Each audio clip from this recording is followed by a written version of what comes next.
tous, je suis ravie de vous retrouver aujourd'hui dans une nouvelle vidéo où je vais vous faire mon point lecture du mois de mars 2015. On est à la fin du mois de mars, normalement j'avais prévu de poster cette vidéo autour du 15 mars, mais bon, les choses ont fait que je ne peux vous la poster que maintenant. Alors avant que je commence quoi que ce soit, je tenais déjà à m'excuser parce que je suis enrhumée, mais jusque là. Et en plus, il y a mon proprio qui fait des travaux en ce moment dans la cave, donc il se peut que ça coupe un moment inopportun parce que tout simplement ça commence à vibrer dans tout l'appart et j'ai peur que ça s'entende dans la vidéo. Donc voilà, on retourne à nos moutons. Donc voilà, alors on retourne un petit peu au sujet de cette vidéo, donc mon point lecture du mois du 15 février jusqu'au 15 mars, grosso modo. Alors contrairement en fait au précédent mois et ce que je vous montre d'habitude dans mes points lecture, c'est-à-dire un bouquin, voire deux dans le meilleur des cas, je suis super contente de vous proposer aujourd'hui pas moins de, je compte, 2, 3, 4, 5, 6, 7, 8, 9, 10, 11, 12, 13, waouh! 13 ouvrages, alors ça va du roman, en passant par la nouvelle, en passant par le manga, le comics, etc. Donc j'ai 11 ouvrages à vous présenter dans cette vidéo. Donc je vais essayer de faire les choses un peu plus carrées et on va essayer d'être succinct. Alors pour commencer donc ce point lecture, donc je vous avais laissé avec le tome 2 de Outlander de Diana Gabaldon, donc c'est Le Talisman chez J'ai lu. Je vous propose, si vous ne l'avez pas lu, d'aller voir le live show qu'on a fait ensemble avec Lily Bookin et Emily de Build-Up. Si vous voulez justement ne pas avoir de spoiler, je vous conseille ce live show puisqu'on a fait attention à ne rien spoiler du tout, ni du tome 1, ni du tome 2, ni de la série. En tout cas, on voulait vraiment parler de cette série-là et de cette saga littéraire et de la série sans vraiment trop en dévoiler, mais quand même en disant ce qu'on en a aimé. Par contre, si vous l'avez lu, dans ce cas-là, je vous dirigerai peut-être plutôt vers mes chroniques et du tome 1 et du tome 2 que vous pouvez trouver sur mon blog. Vous les trouverez aussi dans la barre d'infos là en dessous. Alors, quoi dire? Donc vous connaissez peut-être sans doute tous maintenant un petit peu le script et le scénario de Outlander. Donc nous avons les aventures de Claire qui est ici. C'est une infirmière des années 40 à la fin de la guerre qui... Les choses ont fait qu'elle a fait un voyage dans le temps, se retrouve 200 ans avant, même 250 ans, non 200 ans avant, dans les Highlands, donc, et rencontre Monsieur Rouquin là, Jamie Fraser, et donc les choses font qu'ils se marient, ils s'aiment, etc. Et ils vont vivre plein d'aventures dans la tourbe et dans les kilts. Voilà, en gros, c'est le résumé. Alors, que dire de cette lecture-là? Cette lecture-là m'a un petit peu fait... c'était le roller coaster, quoi. Donc, il y a des fois où j'étais vraiment super contente et super... J'ai apprécié cette lecture, et il y a des fois, j'étais vraiment au creux de la vague. Je me disais, mais je pense que je vais pas lire la suite parce que là, pour l'instant, ça m'intéresse pas. Toute la première partie de ce bouquin-là se passe pas du tout dans les Highlands, ça se passe en France à la cour du roi Louis XV. Et on a toute cette partie-là qui est vraiment beaucoup plus axée sur les intrigues de cour, sur ce qui me manquait en fait dans la première partie, c'est-à-dire tout ce qui était autour de Bonnie Prince Charlie, les Jacobites, etc. Vraiment la pure intrigue historique en fait. Et en même temps, j'ai apprécié cette partie-là pour cette notion-là, mais j'étais un petit peu déçue parce que tout simplement je ne retrouvais pas les Jamie et Claire que j'avais apprécié dans le tome 1, et ça s'éternise pendant plus de 500 pages, c'est assez long. Heureusement, dans la deuxième partie, on a un retour en Écosse qui est quand même plutôt appréciable. La deuxième partie, moi, m'a beaucoup plus accroché, et je vous avoue que moi, pendant toute la première partie, je me demandais si j'allais pas arrêter Outlander à ce tome-ci, et toute cette deuxième partie, et surtout la fin de ce tome-là, m'a complètement accroché, et j'ai même acheté en fait le tome 3 pour voir un petit peu la suite, parce que ça se termine d'une façon... Vous pouvez pas faire autrement que d'acheter le tome 3, quoi. Je veux dire, c'est pas possible. Donc voilà, quoi dire, donc je vous répète, si vous ne voulez pas vous faire spoiler, allez voir le live show qu'on a fait avec Lily Bookin et Emily de Build-Up. Si vous l'avez lu ou que vous n'avez pas peur des spoils, allez voir mes chroniques sur mon blog, parce que voilà, n'empêche que, même si j'ai bien aimé, dans les deux tomes, moi il y a des choses que j'ai trouvé un petit peu, pas forcément limite, mais voilà, il y a des choses qui sont un peu plus, je suis pas à 100% bisounours, et tout ça par rapport à ces livres-là. Je trouve qu'il y a des personnages qui sont peut-être mal creusées ou pas assez bien approfondies, où il y a des choses qui moi m'ont gênée en tant que lectrice. Et donc voilà, et je voulais quand même en parler, mais malheureusement, pour en parler, faut spoiler un petit peu. Donc voilà, vous pouvez aller les lire, ces chroniques-là, mais c'est à votre risque et péril. Alors ensuite, après avoir terminé cette brique, et d'autant plus parce que je l'avais enfilé avec le tome 1, donc d'Outlander, j'avais ensuite donc lu le tome 2, ça faisait quand même 1800 pages d'Outlander, j'avais vraiment envie de lire autre chose et de lire des choses plus courtes. J'ai commencé à lire des nouvelles que je vais en fait synthétiser, dont je vais vous parler à la fin de cette vidéo. Donc maintenant je vais juste avancer rapidement vers mes lectures, on va dire, de romans graphiques. Donc j'ai lu entre temps ce Miss Marvel No Normal, donc c'est chez Marvel, c'est de Wilson et Alphona. Je vous l'avais présenté dans un unboxing si je me souviens bien et dans un book haul précédent. Et ça, c'est la version en VO. Je sais qu'il y a la version VF qui est sortie, que vous pouvez trouver dans toutes vos bonnes librairies. Alors, pourquoi ce comics-là? Faut savoir que moi, en fait, les comics, je suis tombée dedans dans les années 90, et pas du tout avec la guéguerre Marvel et DC. Moi, tout ça, en fait, j'ai connu les univers Marvel et DC avec les films et les séries. Moi, par contre, je suis tombée dans les comics avec tout ce qui est Top Cow, Mic, donc Gen 13, Witchblade, tout ça, quoi. Donc voilà, ça, c'est le premier Marvel que j'ai jamais acheté de ma vie.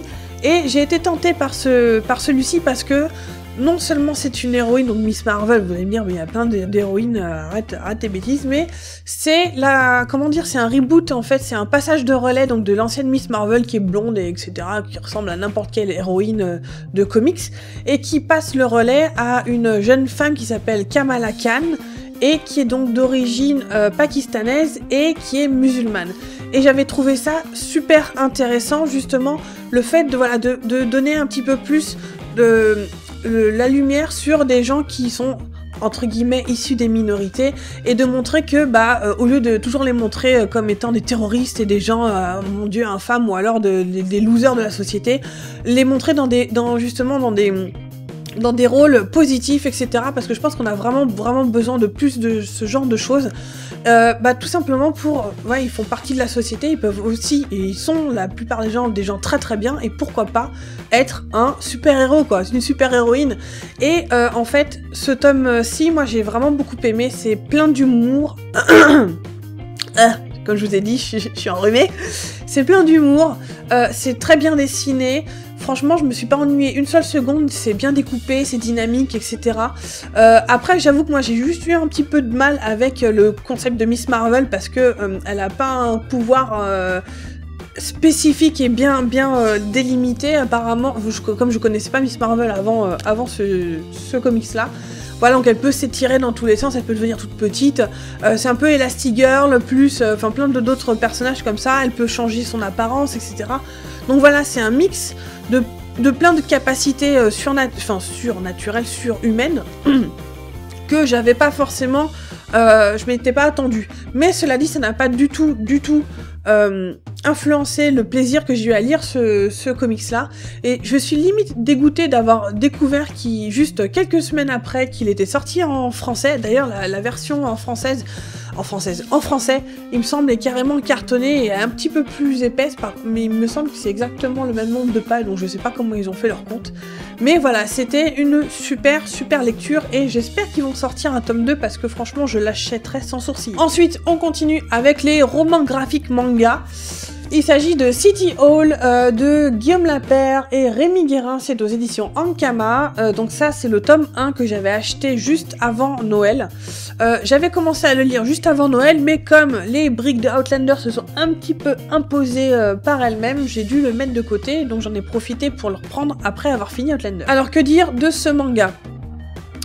Comme pour Miss Marvel, d'ailleurs, je crois que j'ai fait un post dessus pour Outlander, j'ai fait aussi une chronique sur mon blog, donc pareil, je vous mettrai tous les liens là en dessous dans la barre d'infos. Alors, j'ai trouvé, il y a eu de très bons points, des trucs très positifs là-dedans, et il y a surtout eu une chose qui m'a déplu, donc je vais vous en parler tout de suite. Déjà, parlons des choses que j'ai bien aimées. Alors, en fait, les choses que j'ai bien aimées, c'est que, justement, ce manga, comme vous avez vu le nom des gens qui ont fait ce manga, ce sont des Français, des Européens, donc nous avons un manga français. Mais ce que j'ai aimé, c'est vraiment que c'est un mixte entre du manga avec des codes à la japonaise et quelque chose qui est très occidental, très européen. On est dans un monde qui est steampunk en fait, avec des personnages, on va dire plutôt typés. Il me semble que ça se passe à Londres, si je ne dis pas de bêtises. Donc voilà, on a des zeppelins dans l'air, on a des trucs, on est carrément, mais vraiment carrément dans le style steampunk. Et voilà, il y a tout ce côté-là, vraiment un mix qui marche hyper bien, donc avec des codes à la japonaise, donc surtout au niveau du découpage, au niveau du dynamisme dynamisme du récit, etc. Ça marche très bien. Et au niveau du style graphique, c'est vraiment somptueux. Comment dire, il y a un sens du détail qui est quand même assez impressionnant quand on voit les planches avec les monstres, ou quand on voit les planches carrément avec la ville. Je veux dire, il y a des... Ça fourmille de détails, c'est absolument magnifique. Les personnages sont plutôt bien dessinés aussi. Moi, le seul truc que j'avais, c'est que j'arrêtais pas de confondre les deux. Je sais qu'il y en a un blond et un brun, et je savais jamais qui était Arthur Conan Doyle, qui était Jules Verne dans le tas. Jamais, à chaque fois, je les confondais tous les deux. Donc après, ça m'a pas forcément empêché de continuer ma lecture. Mais j'avoue que voilà, je sais pas pourquoi, même encore là maintenant, je saurais pas vous dire lequel est lequel, parce que j'ai vraiment du mal à les imbriquer dans ma mémoire, quoi. Quoi dire, donc, ce que j'ai bien aimé aussi donc, dans cette espèce de mix entre Occident, Orient, Oriental, c'est aussi donc les méchants, les créatures de ce monde-là. Pour les résumés, etc., je vous envoie plutôt vers ma chronique où il y a un petit résumé que vous pouvez trouver aussi sur Livre Addict et tout, donc franchement, ça vous engage à rien, vous pouvez aller voir ça. Mais ce que j'ai bien aimé justement, c'est que ces créatures-là, les créatures qui sont faites de papier, rappellent énormément tout ce qui est les anges de Evangelion, les kaiju, enfin vraiment ça fait quelque chose qui est très très japonais pour le coup, dans un univers et dans une intrigue qui fait très très occidentale. Alors maintenant, j'en viens justement à la chose que j'ai un petit peu moins aimée. En fait, c'est un personnage, et je vais vous la montrer tout de suite. Alors, autant, franchement, les personnages sont super intéressants, et il y a la donzelle, la seule fille, la seule meuf voilà, elle est là. La seule meuf qui arrive, et voilà, je vous la mets. Ah, on va essayer de faire le point dessus, voilà. Je sais pas s'il va faire le point. Mais en gros, c'est une blonde avec des gros seins, forcément qui a le décolleté jusqu'au nombril. Et ça commence à me gaver, quoi. Autant, voilà, elle a un personnage qui est vraiment super punchy. C'est une américaine qui dégaine ses colts avant de poser des questions. Elle est assez marrante, etc. Mais alors pourquoi lui faire un design comme ça, quoi? Je veux dire, elle a le nombril à l'air et les seins dehors. Et je veux dire, c'est la seule nana la seule nana de l'histoire. Moi, je sais pas, moi je la prends pas au sérieux, c'est pas forcément ça, mais je veux dire, enfin, c'est la seule meuf du coin, et forcément, faut qu'elle soit débraillée, quoi. Alors que les autres sont tout collés montés et tout, enfin, je trouve ça un petit peu énervant que ça devient un petit peu le truc un peu bateau. Voilà, on met une meuf, on va lui faire les seins dehors, et puis ça va marcher, parce que évidemment, ce sont des lectorats masculins, quoi. Je suis une fille, quoi. Il y a plein de filles qui lisent ça, donc faut un petit peu arrêter de penser... Bref. Alors ensuite, donc entre-temps, j'ai lu un livre dont je vous mettrai ici l'affiche. Enfin, l'affiche, la couverture, quoi. En fait, il s'agit de 50 nuances de Grey de E.L. James. Alors, pour ce bouquin, j'ai un souci. Alors, je sais qu'il y en a plein qui me connaissent, qui vont me dire, mais... Quoi? T'as lu ce truc? T'avais dit que tu ne lirais jamais? Et comment ça se fait? Voilà, pareil, je vais vous envoyer vers ma chronique qui va être sans doute plus développée que ce que je vais faire ici. Mais j'ai un gros problème avec ce livre. Alors, pour remettre un peu dans le contexte, vite fait, j'ai lu ce livre, j'ai résisté jusqu'à maintenant pour lire, parce que je ne voulais vraiment pas le lire pour plein de choses que j'avais entendues à droite et à gauche, que c'était une fanfic, que c'était basé sur Twilight, que c'était mal écrit, que voilà, tout ça, quoi. Mais en fait, ces derniers temps, et notamment avec la sortie du film, il y a eu tout un truc que j'ai un petit peu vu sur Tumblr et sur Facebook, donc qui parlait de 50 Shades of Grey et qui disait que, attention, il y avait un trigger warning qui disait attention à cette saga littéraire et à ce film, enfin surtout à la saga littéraire parce que en fait on montre une pseudo amourette un petit peu osée parce que voilà, ils se donnent des fessées en gros. Voilà, on dépeint comme ça une espèce de relation amoureuse très très charnelle et très oh, comment dire très intense, voilà, avec donc des petites coups de cravache ici et là, mais en fait il s'agit plutôt d'un problème, enfin c'est une relation qui est plutôt abusive et limite, enfin même pas limite, je pense sincèrement après l'ayant lu que c'est le cas, pour moi c'est une relation de violence conjugale. Alors violence, on parle souvent de violence physique, là c'est clairement de la violence psychologique. Parce que bon, peut-être que se donner des fessées et y aller à la cravache, dans certains cas, notamment le BDSM, quand les adultes sont consentants, ok, ça passe, et encore, voilà, faut peut-être pas non plus, il y a des choses qui vont peut-être, faut pas trop pousser, bref. Mais là, c'est clairement, il y a un problème, quoi. Donc, encore une fois, je vous renvoie vers ma chronique parce que ça va être sinon trop long et un petit peu trop à charge par rapport à ce bouquin-là. Mais en tout cas, l'ayant lu, ça m'a confirmé ce que j'avais pensé, ce que j'avais lu de ce livre. C'est que oui, c'est très mal écrit. Oui, il y a des répétitions jusque-là. Franchement, les scènes de sexe m'ont pas du tout fait frétiller, on va dire. Mais c'était limite risible. Et avec tout ça, et en effet, oui, j'ai trouvé la relation avec donc entre Christian et Anna très très problématique parce que pour moi c'est pas du tout une amourette vers laquelle on peut soupirer et espérer oh mon dieu c'est magnifique machin. Pour moi c'est clairement il y a un gros warning, un gros truc, voilà, non, c'est une relation abusive quoi. Et j'aurais limite préféré que E.L. James assume son truc et voilà, on n'est pas forcément obligé de lire des bouquins qui sont happy ending et voilà, on peut avoir des livres qui sont un peu dérangeants et qui se terminent mal, etc. Un peu comme Léo de Hurlevent par exemple, parce que c'est aussi une relation qui est très tortueuse, qui est très ombrageuse, qui est très passionnée et ça se termine très mal pour tous les gens... Pardon, pour tous les gens du livre. Et là, j'aurais limite préféré qu'elle assume ce côté dark de ce truc-là et qu'elle assume le côté, voilà, une jeune fille qui se perd dans le contrôle et voilà, dans cette relation qui n'a rien pour être saine, quoi. Et c'est pas du tout le cas, elle donne des explications justement au comportement de Christian qui est censé les justifier, les expliquer. Non, enfin, c'est-à-dire si c'est juste pour donner un passé dark, pour un personnage pour le rendre dark, et du coup plus sensuel, etc. Franchement, ça va pas marcher avec moi. Mais cela dit, ce qui est à la fois un petit peu paradoxal, c'est que cette lecture-là, même si sincèrement elle m'a fait lever les yeux au ciel mais 12 milliards de fois, eh ben il se fait que j'étais carrément addict. Je sais pas pourquoi, pourtant je peux vous dire que j'avais envie d'envoyer ma Kobo valdinguer dans tout l'appart, mais à chaque fois j'avais juste une envie, c'était revenir à la maison après le travail, ouvrir ma Kobo et lire la suite. Et j'arrive pas à me l'expliquer et ça m'énerve, et je ne sais pas pourquoi, mais voilà, il y avait ce besoin de revenir constamment vers le livre, tout en sachant qu'il y avait tout ça qui n'allait pas et j'en étais complètement consciente.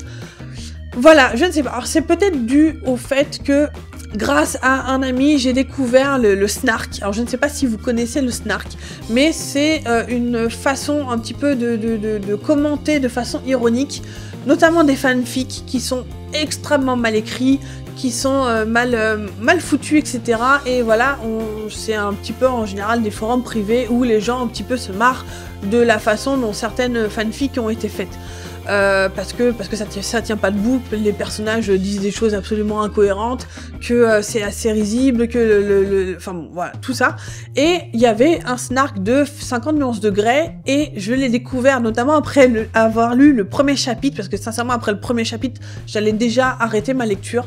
Et grâce au snark, j'ai continué, je me suis bien marrée, et limite ça m'a rassurée de voir des gens qui justement en lisant c'est souvent des extraits, c'est pas tout le texte, mais en lisant donc ces extraits, pensait la même chose que moi et en revenait pas de la non-qualité de ce texte. Bref, voilà, encore une fois, je vous renvoie vers la chronique si ça vous intéresse. Je veux bien qu'on en parle, il n'y a pas de souci. Si vous l'avez aimé, je suis vraiment désolée si... Voilà, c'était juste mon avis de lectrice. Je serais curieuse de savoir qu'est-ce qui vous a plu, vous. J'arrive pas à comprendre ce qui aurait pu plaire chez certaines personnes. Bref, bon. On va s'arrêter là, en tout cas avec 50 Shades of Grey. Alors ensuite, j'ai lu un autre livre érotique. Alors tous les bouquins dont je vous parle, c'est un petit peu pêle-mêle parce que j'essaie de les rassembler un petit peu comme ça. Donc j'ai découvert un autre livre érotique grâce à Manu de la chaîne Les Bêtises de Manu.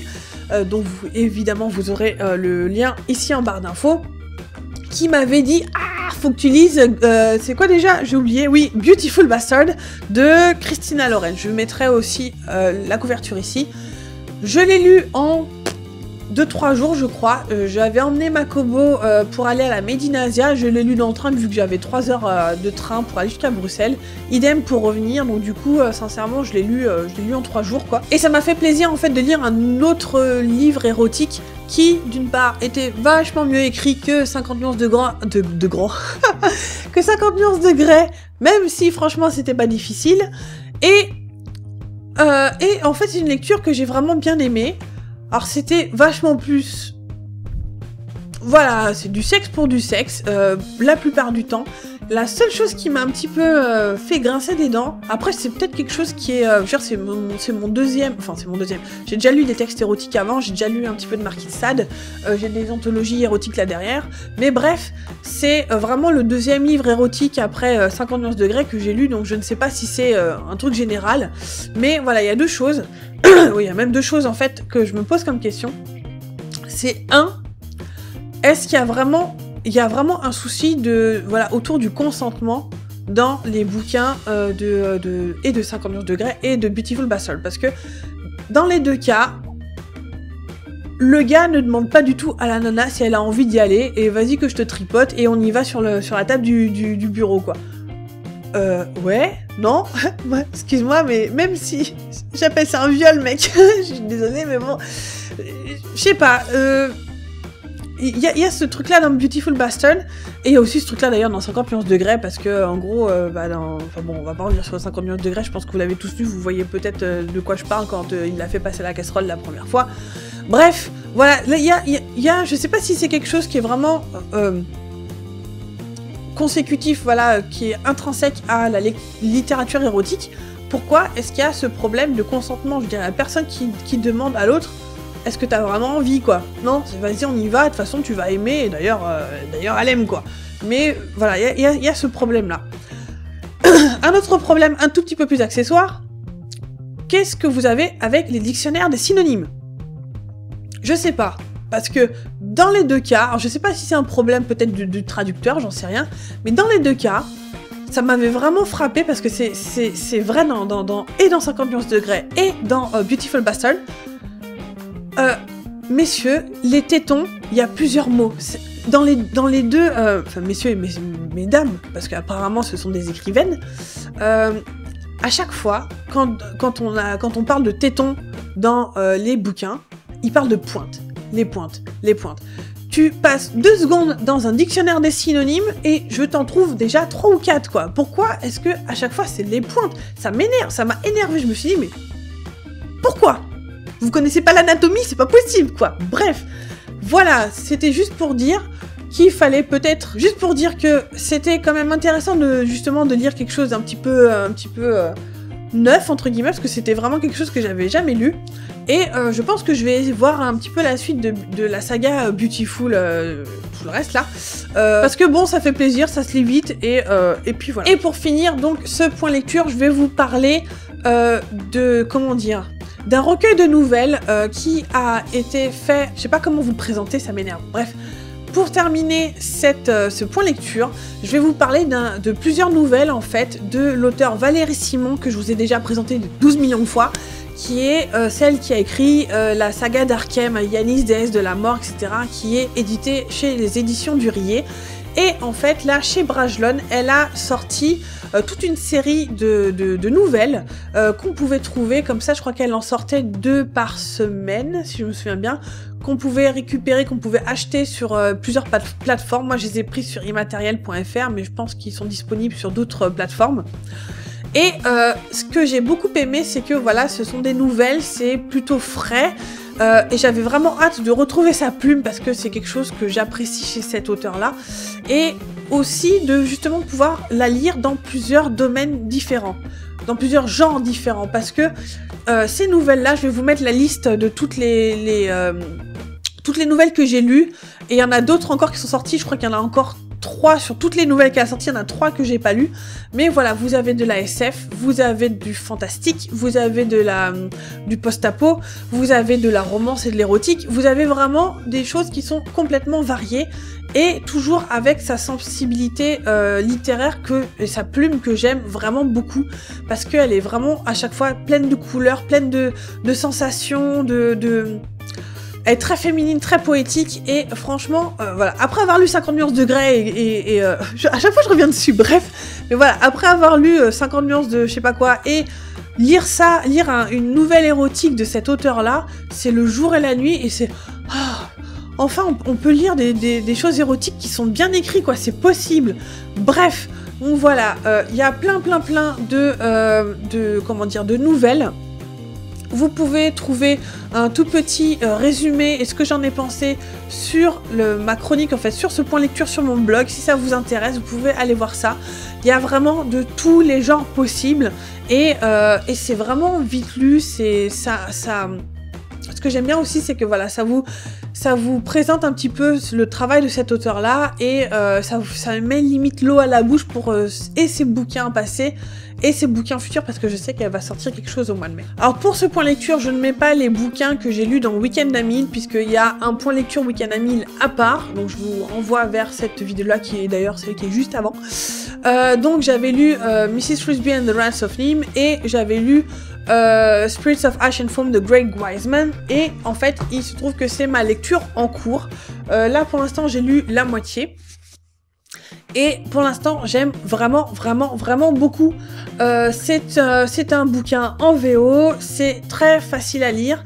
C'est une petite aventure avec une héroïne de 13 ans, il y a de la magie, il y a du mystère, ça se passe dans un archipel d'îles imaginaire en fait dans les Caraïbes et il y a de la mythologie locale, donc la mythologie des Taïnos, il y a vraiment du souffle, de l'épique, du mystère et c'est vraiment quelque chose que franchement ça fait plaisir à lire. Parce que voilà, c'est un petit peu nouveau. J'avais déjà lu donc le tome 1 et je crois que vous pouvez d'ailleurs trouver encore une fois la chronique du tome 1 sur mon blog et je suis vraiment super contente de lire le tome 2 parce qu'on est encore plus au milieu de l'intrigue, au milieu justement de l'aventure de cette petite héroïne. Je vais faire un très brief résumé en fait. Donc comme je vous disais, on est sur l'archipel des Ghosts, donc c'est un archipel imaginaire dans les Caraïbes. On suit les aventures de Rain, qui est une jeune fille native de là-bas, qui a 13 ans, ses parents s'occupent d'une auberge donc, qui accueille les touristes, etc. Donc elle a une vie plutôt... voilà quoi, entre les touristes et l'école quoi, grosso modo. Et en fait, il se trouve que son grand-père, donc qui a été, je crois, bombardier ou quelque chose comme ça pendant la Seconde Guerre mondiale, lui offre un jour un bracelet de bras qui représente, je crois, c'est des serpents qui se mordent la queue quoi. Et donc il lui offre son bracelet là et il se trouve que juste après son grand-père meurt, c'est un grand-père avec qui elle avait vraiment beaucoup de liens, beaucoup d'affection et donc bah voilà, son grand-père meurt quelques heures après ou quelques jours après et en fait il se trouve que l'objet qu'il lui a donné est un artefact magique des îles de là-bas, ce qu'ils appellent un Zemi et cet artefact magique lui permet de voir des fantômes et notamment le fantôme de son grand-père. Donc voilà, ça c'est ce qu'on apprend dans le tome 1. Il y a évidemment plein de trucs à côté avec des méchants, des espions, machin, etc. Et on apprend plein de choses justement un peu mystérieuses et tout. Et là, dans le tome 2, on est encore plus justement dans ces histoires de Zemi, dans ces histoires, donc, comme je vous disais, de mythologie taïno, de la mythologie un peu indienne locale, on va dire. Et c'est vraiment super intéressant. Moi, c'est une zone que je connaissais pas du tout, de mythologie que je ne connaissais pas, et c'est super intéressant. Bref, j'arrête pas de dire la même chose, mais j'apprécie beaucoup ma lecture, même si j'avance pas aussi vite que je le voudrais, mais je pense que peut-être je la fais aussi un petit peu dur. Voilà, ce point lecture est terminé, j'espère qu'il vous aura plu, c'est vraiment la première fois que je vous montrais autant de bouquins. Je pense que les prochaines fois, il y en aura sans doute moins. Mais voilà, j'étais quand même contente en fait de vous montrer tous ces bouquins-là, et notamment les nouvelles de Valérie Simon qui valent vraiment le coup, le Spirits of Ash and Foam aussi qui est vraiment terrible, et d'ailleurs tout le reste que j'ai plus ou moins apprécié. Voilà, en tout cas j'espère que ça vous aura plu, je vous souhaite d'excellentes lectures, une très bonne semaine ou un très bon week-end, et je vous dis à la prochaine, ciao.